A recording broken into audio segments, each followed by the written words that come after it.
Всем привет! Сегодня у нас Peugeot 107 не работает электроусилитель. Довольно распространенная проблема, сейчас будем разбираться с ней. Итак, компьютер отключил, смотрим на ошибки. C1554.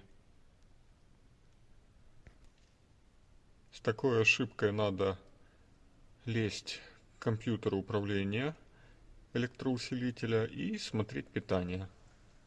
Находится компьютер под вот этой пластмассиной. Сейчас ее надо снять, и мы доберемся до компьютера. Вот и блок.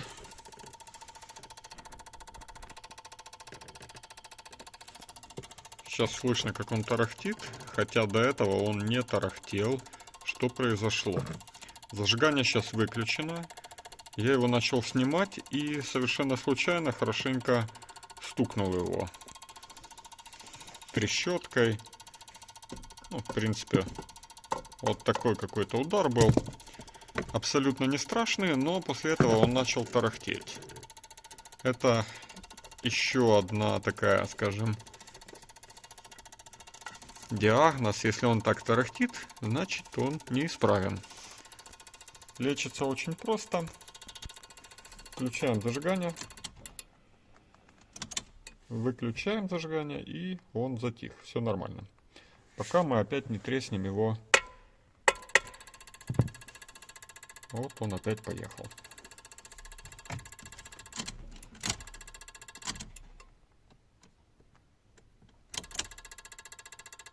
Сейчас не сильно помогает зажигание. Но неважно, не пугайтесь. Если он у вас в руках начал тарахтеть, это нормально. Значит, вы на правильном пути. Как его снять? Надо снять боковинку, ослабить тут крепление, здесь пооткручивать. Хотя я так подозреваю, здесь я зря открутил. Там, где разъем ABD, тоже открутить надо. Ослабить пластмассу. И после этого блок прикручен с той стороны. Можно добраться, открутив два болта. Вот таких вот. Или винта. Блок держится на двух винтах, но мне пришлось открутить 3.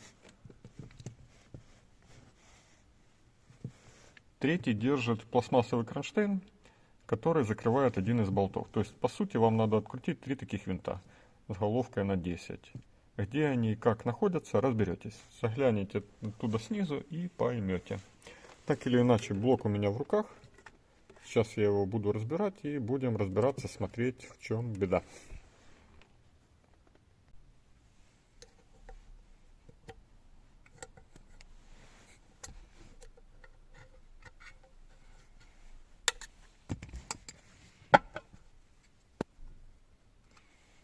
Блок разбирается просто.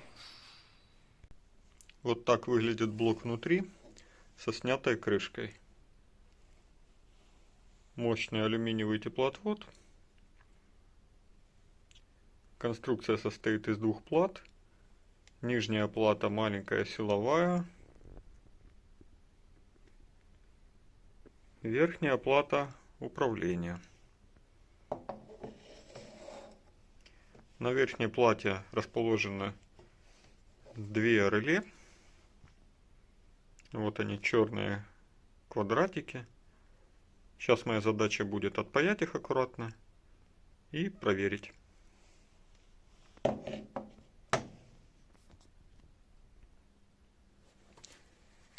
Выпаял оба реле. Вот такая у них конфигурация ножек.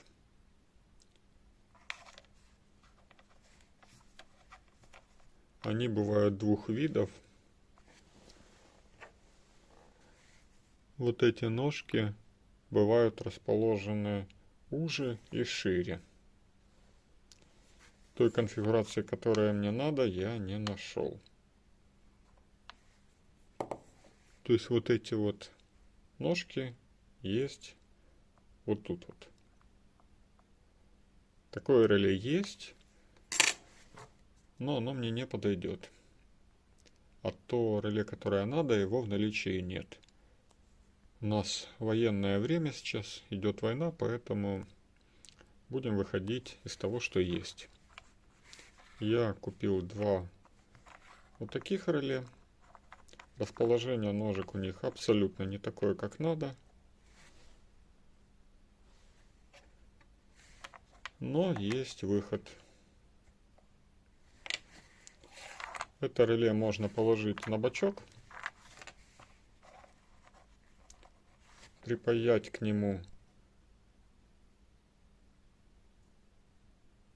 провод, и в принципе будет то же самое. Провод я взял от втягивающего, облудил его хорошенько. Думаю, что такой провод легко выдержит 10, а то и 20 ампер. И сейчас сделаю то же самое со вторым реле.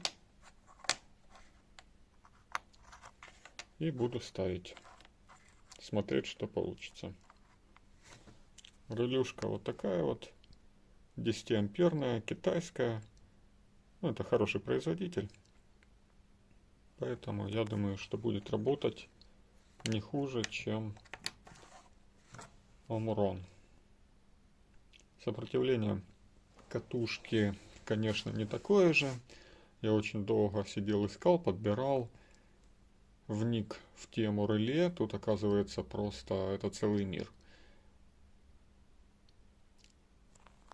Хотелось подобрать максимально близкое по значениям, но у этого 180 Ом, у этого порядка 300 Ом сопротивления цепи катушки. Больше, не меньше, поэтому я думаю, что будет все работать нормально. Сейчас паяю ноги к второй реле, вставляю и показываю, как это все выглядит. Смотрим на финальный результат. Реле уже там. Одно вот так вот, второе бочком. Я думаю, вам видно.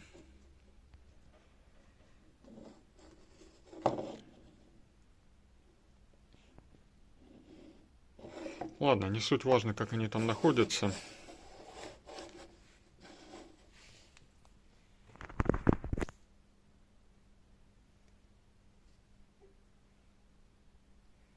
Здесь я пропаял. Перемычку соединил, хотя она, в принципе, смысла в ней нету особого. Здесь то же самое. Эти 2 контакта электрически между собой соединены, как и эти. То есть это я просто для подстраховки, чтобы не палить дорожки платы. Потому что, в частности, вот эта дорожка, скорее всего, где-то там в средних слоях проходит. Поэтому, чтобы ее не нагружать, я сделал такие перемычки, так как должно быть с завода. Осталось все это поставить на место и попробовать, как оно работает. Накрывается блок металлической крышкой. Вот такой вот. Но ничего не выступает, все мои перемычки в допусках. Осталось поставить и попробовать. Вот так все закрывается, завальцовываются уши. И сейчас перейдем к тестам.